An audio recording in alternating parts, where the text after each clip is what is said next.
অসমত লোকপিয়লৰ স্বগণনাই গঢ়িলে নতুন অভিলেখ। অসমৰ ৩৫ জিলাৰ ১২,২০,৫৩৬ পৰিয়ালে সম্পূৰ্ণ কৰিলে স্বগণনা প্ৰক্ৰিয়া।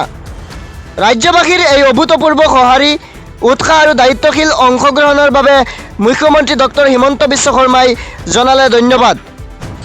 এতিয়া এই ৰাষ্ট্ৰীয় গণনা কাৰ্যসূচীৰ পৰৱৰ্তী পৰ্যায়তো সকলোৱে গণনাকাৰীসকলক একেধৰণৰ সহযোগিতা আগবঢ়াবলৈ আহ্বান জনাইছে মুখ্যমন্ত্ৰীগৰাকীয়ে। লগতে অসমৰ মুখ্যমন্ত্ৰীগৰাকীয়ে কয়, সঠিক তথ্যই গঢ়ে সঠিক পৰিকল্পনা আৰু সঠিক পৰিকল্পনাই গঢ়ে শক্তিশালী অসম। আহক আমি সকলোৱে মিলি অসমৰ প্ৰতিটো পৰিয়ালৰ সঠিক তথ্য নিশ্চিত কৰি এখন অধিক সঠিক, শক্তিশালী আৰু উন্নত অসমৰ ভেটি নিৰ্মাণ কৰোঁ।